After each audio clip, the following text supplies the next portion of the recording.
वंदे वंदे वंदे। Programme कैसा हुआ? एक बार जोरदार तालियां बजा के बताइए कैसा प्रोग्राम हुआ। लग रहा है अच्छा नहीं हुआ क्योंकि तालियां आपकी कमजोर है। और जोरदार।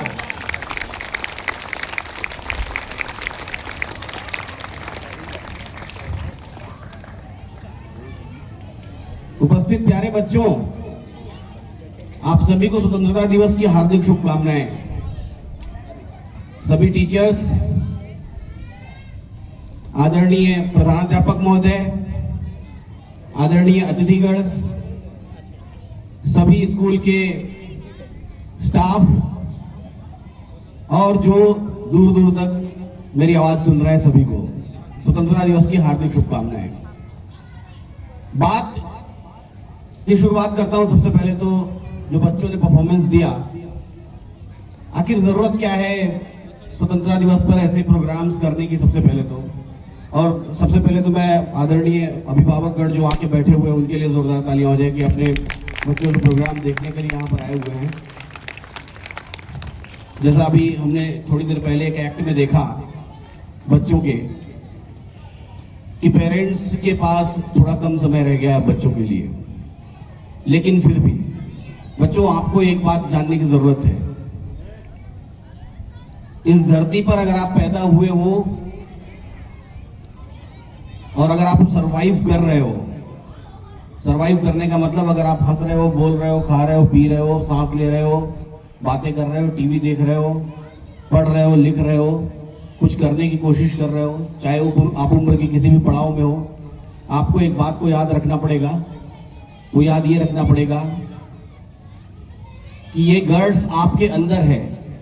सर्वाइवल ऑफ द फिटेस्ट का रूल है, जो सबसे फिट होगा वही सरवाइव करेगा। तो आप सबसे फिट हो इसलिए आप सरवाइव कर रहे हो। और जिस भी जगह पर आप बैठे हो, जिस भी स्थिति परिस्थिति में हो आप, चूंकि आप दूसरों से बेहतर हो इसलिए उस स्थिति परिस्थिति में हो, और आपको अपने दिन अपने आप को और बेहतर करने की कोशिश करते जाना है। इस बात को आपको ध्यान रखना है। तो मैं उस बात पर वापस आता हूं कि ये प्रोग्राम्स क्यों होते हैं, ये प्रोग्राम्स क्यों कराए जाते हैं।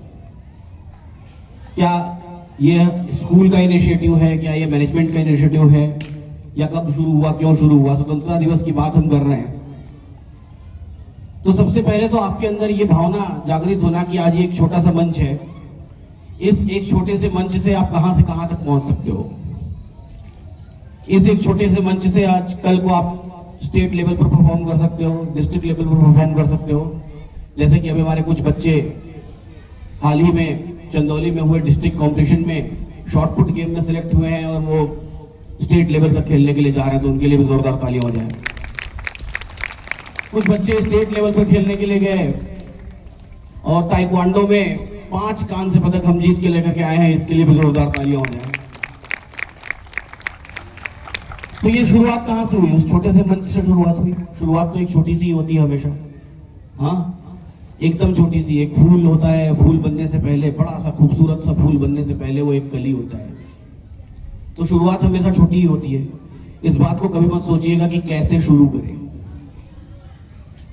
ज्यादातर लोग इस धरती पर, इस देश में नहीं, मैं कह रहा हूं इस धरती पर, सिर्फ इसी परिस्थिति, इसी स्थिति और इसी विचार में अपना पूरा जीवन बिता देते हैं कि कैसे शुरू करें, कैसे शुरू करें। आप जब पढ़ने जाओगे तो शुरुआत में जुलाई का मंथ होता है, जून, आजकल तो मार्च अप्रैल में ही सेशन शुरू हो जाता है। तो मार्च अप्रैल में थोड़ा मस्ती में बीत जाता है कि 1 महीना बीत गया, 2 महीना बीत गया, जुलाई आ जाता है, तब तक अगस्त आ जाता है और यूनिट एग्जाम्स आ जाते हैं। और जैसे एग्जाम्स आते हैं हम सोचते हैं कैसे शुरू करें पढ़ना। सोचते हो ना, कैसे शुरू करें। कोई दूसरा बच्चा परफॉर्म कर रहा है, डांस कर रहा है, ताइक्वांडो खेल रहा है, क्रिकेट खेल रहा है, हम सोचते हैं कैसे शुरू करें। थोड़े और बड़े होते हैं, कोई दूसरा बच्चा दूसरे को देखते हैं कि वो प्रिपरेशन कर रहा है, हो सकता है वो आईटी, हो सकता है वो जेई, हो सकता है किसी बड़े कॉलेज में पढ़ने जा रहा है, हम फिर यही सोचते हैं कैसे शुरू करें। और ये सिर्फ उसकी स्थिति नहीं कि जो नहीं किया, उसकी स्थिति भी कि जिसने बढ़िया ग्रेड प्राप्त कर लिया, तो अपने से बड़े वाले को, हर कोई हमेशा अपने से ऊपर की तरफ देखता है, नीचे की तरफ नहीं। ऊपर की तरफ देखता है और सोचता है कि कैसे शुरू करें। तो कैसे शुरू करें ये सोचना छोड़ के चलो आज ही शुरू करें, चलो अभी शुरू करें, क्यों नहीं शुरू करें। अगर हम ये सोचना शुरू कर दें तो हम बहुत कुछ शुरू कर सकते हैं, और जब बहुत कुछ शुरू करेंगे तो हम बहुत दूर तक जा भी सकते हैं। तो ये मंच की शुरुआत उसी मंच की शुरुआत होती है। यहां पर जब आप आते हो सकता है आप यहां बैठ के देख रहे हो, इसके लिए भी आपको बहुत साधुवाद है। क्यों? क्योंकि अगर आज आप देख रहे हो तो कल आपकी इच्छाएं जागृत होंगी कि कल यहां तक पहुंचे, और कल यहां तक पहुंचोगे तो परसों की ही दूर तक पहुंच सकते हो आप। हम में और आप में से ही कोई बच्चा उठा होगा, हम में और आप में से ही कुछ बच्चे बड़े हुए होंगे, और हम में से और आप में से ही कुछ बच्चे बड़े होकर के आज 15 अगस्त को ऐसे ऐसे लोग हैं, देश के वीर सपूत हैं, जो प्रधानमंत्री बनकर हर 15 अगस्त को देश के लाल किले से झंडा फहराते हैं और वहां के मंच से भाषण देते हैं। तो हम में से, हम ही बीच में से कोई ना कोई उठ के गया होगा, वो भी कभी ऐसे ही बच्चे रहे होंगे। तो ह्यूमैनिटी को ह्यूमन के एंगल से देखना, कौन बड़ा कौन छोटा, उससे पहले ये सोचना कि जो भी बड़ा, इनको भी धन्यवाद जो बीच में बोले थे जो भी बड़ा जो भी छोटा, लेकिन उससे पहले हर एक व्यक्ति क्या है, एक ह्यूमन है, उसके अंदर एक ह्यूमन एंगल है। यही ह्यूमन एंगल हमारे अंदर क्या करता है, दो चीजें पैदा करता है, दो बातें पैदा करता है। एक पैदा करता है डर और दूसरा पैदा करता है खुशी। ये दोनों हमारी भावनाएं हैं। भावनाओं का मतलब क्या, हम डरते हैं, किस बात से डरते हैं, हम डरते हैं सामने आने से, हम डरते हैं खुल के कहने से। रामावत सर का साधुवाद की पिछली बार हमारी बातचीत हुई, हम सारे टीचर्स के साथ बैठे मिले, बातचीत किए और हमने मोटिवेट किया कि आप आगे आइए और आगे बोलिए, और उन्होंने फिर आज आए और वो स्पीच दिए स्टेज पर, तो इनको भी, इनके लिए भी जोरदार तालियां हो जाए। तो हम डरते हैं, किस बात से डरते हैं कि हम कैसे आगे आए, और हम आगे आएंगे तो कोई क्या कहेगा। लेकिन सोचिए कि जब ये देश गुलाम रहा होगा आजादी के पहले, अभी आप किम जोंग उन का नाम सुनते हैं, उत्तर कोरिया नॉर्थ कोरिया में, सुना है? किसने किसने सुना है? सुना है ना? तो वहां लोग क्या है, वहां लोग अभी भी उस डर में जी रहे हैं, वो विरोध नहीं कर सकते। लेकिन हमको इस बात का ख्याल रखना पड़ेगा, ध्यान रखना पड़ेगा कि हम वो पीढ़ी हैं, हम वो जनरेशन है, चाहे आप मिलेनियल हो, यहाँ पे सभी लोग हैं, चाहे आप जेन-ज़ी हो, जेन अल्फा हो, जेन बीटा भी आ गया है अब तो, शायद 1-2 साल में वो स्कूल्स में भी आना शुरू कर देंगे, प्ले ग्रुप में। तो कोई भी हो, तो सबसे पहले आपको इस बात को याद रखना पड़ेगा कि we all are those blood, हम वो खून हैं जिस खून ने अंग्रेजों के इतने बड़े साम्राज्य को देश से भगा दिया, जो घर कर चुके थे इस देश में, जो रह रहे थे, जो रूल कर रहे थे हमारे ऊपर, जिनके अत्याचार हम सह रहे थे। तो हम वो ब्लड है, हमारे अंदर वो जीन है। जीन समझते हो आप देखते होगे कि अब वो गाना सुनते हो ना, काले गोरे का भेद नहीं, हर दिल से हमारा नाता है, लेकिन फिर भी बात करते हैं, बात हो रही है तो कोई गोरा है, कोई काला है, कोई लंबा है, कोई छोटा है, पतला मोटा नहीं बोलूंगा, ये कभी कभी हमारे हाथ में हो जाता है, लेकिन बाकी बातें, बाकी सब चीजें हमारे हाथ में नहीं है। आप सोच के देखिए, अपने रूप पर खूब इतराने वाला कि मैं बड़ा खूबसूरत हूं, मैं बड़ा लंबा हूं, मैं बड़ा गोरा हूं, मैं बड़ा फिट हूं, उसमें उस व्यक्ति की कितने प्रतिशत उस व्यक्ति का खुद का योगदान है? कितने %? क्यों अनिल सर, आपको खुद का कितना योगदान है? कोई योगदान नहीं है। दिस इज ऑल नेचुरल है ना, प्राकृतिक है ना, हमको ऊपर वाले से मिला। तो सबसे पहले अपने जीवन में एक बात जो हमको, जिस बात से आजादी प्राप्त करनी है, वो क्या बात है? वो बात ये है कि एक दूसरे को शारीरिक रूपरेखा में भेदभाव से देखना बंद करना है। समझ? जोर से बोलो, बंद करोगे? आज से किसी को नहीं चिढ़ाओगे ना कि तुम लंबू हो, या तुम छोटू हो, नहीं चढ़ाओगे ना? जोर से बोलो नहीं। पक्का? ठीक है। तो शारीरिक भेदभाव में एक दूसरे को भेदभाव से देखना ये हमारे हाथ में नहीं है, इस बात को याद रखिएगा। दूसरी बात, यानी कि इससे हमको आजादी प्राप्त करनी है। दूसरी बात, अब बात चली रही है तो बात इस बात की भी कर लेते हैं कि हम आगे चल के क्या बनना चाहते हैं। मैं आपसे पूछूंगा तो कोई बोलेगा मैं डॉक्टर बनना चाहता हूं, मैं इंजीनियर बनना चाहता हूं। मैं भले ही अभी सोशल मीडिया पर हमने एक्ट देखा, लेकिन फिर भी आप में से कोई बोलेगा कि हाँ मैं सोशल मीडिया इन्फ्लुएंसर बनना चाहता हूँ। बहुत सारे लोग मूवी के स्टार बनना चाहते हैं, पिक्चर में काम करना चाहते हैं, कहानियां लिखना चाहते हैं, कोई टीचर बनना चाहता है, कोई साइंटिस्ट बनना चाहता है। तो हम क्या बनना चाहते हैं, क्या ये हमारे हाथ में है? तो इस बात को भी समझना बेहद जरूरी है कि आपका इंटरेस्ट कहां से शुरू हुआ, आपने क्या करना शुरू किया अपने जीवन में। कई बार ये होता है कि फिर वही सी बात पर आता हूं कि कैसे करें या कैसे शुरू करें। तो इस बात से 100 में से 99 लोग तो पहले ही छट के बाहर हो जाते हैं कि कहीं फेल ना हो जाए, कहीं हार ना जाए, कहीं मिस ना हो जाए। तो इस बात का डर भी हमको दूर करना पड़ेगा।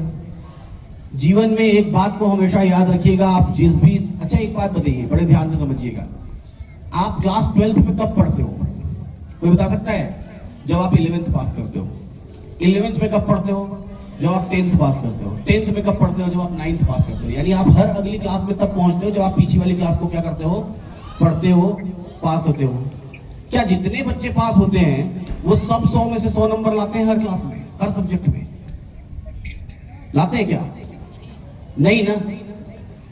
पासिंग क्राइटेरिया क्या बना? पासिंग क्राइटेरिया बना 33% बना दिया गया कि भाई आप 33% लेकर के आओगे तो आप पास हो जाओगे, आपको मान लिया जाएगा कि आपको सब्जेक्ट में कुछ आता है, आपकी क्लास में कुछ आता है। लेकिन अगर आपने 99 मार्क्स भी लेकर के आया और कोई नेगेटिव सोचने वाला बच्चा रहे, कोई नेगेटिव सोचने वाला व्यक्ति रहे, तो वो भी ये सोच ले कि यार एक जो मार्क्स का वो क्वेश्चन था, उस पर्टिकुलर क्वेश्चन में मैं फेल हो गया था, फेल हुए तभी तो वो मार्क्स कम हुआ। सही बोल रहा हूँ, गलत बोल रहा हूँ? तो कभी भी फेल होते समय ये ध्यान रखना, हम ज्यादातर यही ध्यान रखते हैं कि हमने कहाँ कमी की, हमने क्या छोड़ा, हम कहाँ मिस हुए, ये चीज हम नहीं कर पाए, इस वाली जगह पर हम फेल हो गए। लेकिन उसके अलावा आपने जो अचीव किया उस पर ध्यान रखने का काम किसका है? उस पर ध्यान रखने का भी काम आप ही का है। यानी कि अगर आपने आउट ऑफ 100 90 मार्क्स लाए, तो जो 90 मार्क्स आप लेकर के आए, ये भी तो आपकी पॉजिटिविटी है, इस साइड को भी तो आपको देखना पड़ेगा। एज अ पेरेंट हमको इस बात को सोचना पड़ेगा कि हम गार्जियन हैं तो 90 मार्क्स लेकर के आए, 80 मार्क्स लेकर के आए, 70 मार्क्स लेकर के आए, तो जो मार्क्स हम लेकर के आए हैं वो भी हमारे जीवन का एक हिस्सा है। तो जहां जहां हम फेल होते हैं, जिस प्लेस पर हम फेल होते हैं, जब आप बड़े बनते चले जाओगे, जब आप बड़े होते चले जाओगे, तो एक समय ऐसा आएगा जब आपको ये पता चलेगा कि जो आपके फेल्योर की कहानी है, जहां जहां आप फेल हुए थे, जिस वजह से फेल हुए थे, आपने उन सबको एलिमिनेट किया, उन सब से कुछ सीखा, और सीखने के बाद आप जहां सक्सेस प्राप्त किए उस जगह पर खड़े हो। मैं एक छोटी सी कहानी सुनाता हूं, बेहद छोटी सी कहानी सुनाता हूं। आपने अभिनव बिंद्रा का नाम सुना है? कौन थे, कौन है, कोई बता सकता है?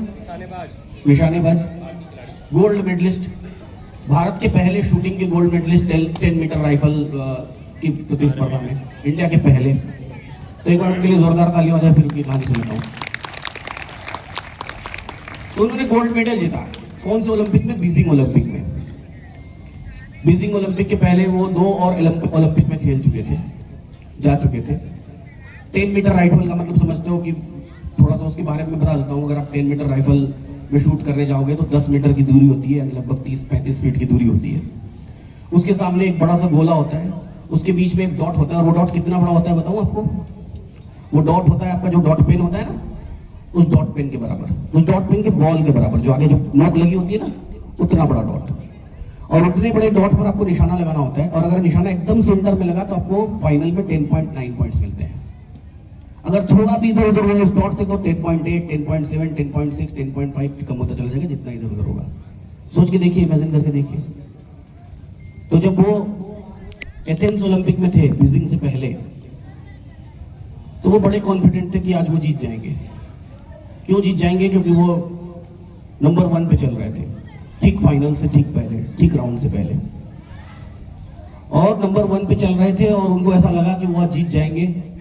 और उस कॉन्फिडेंस ने उन्होंने खेला एथेंस ओलंपिक और उन्होंने 7वीं या 8वीं पोजीशन पे क्लोज किया, सिर्फ उस एक डॉट पे निशाना नहीं लगने के कारण। तो एक तो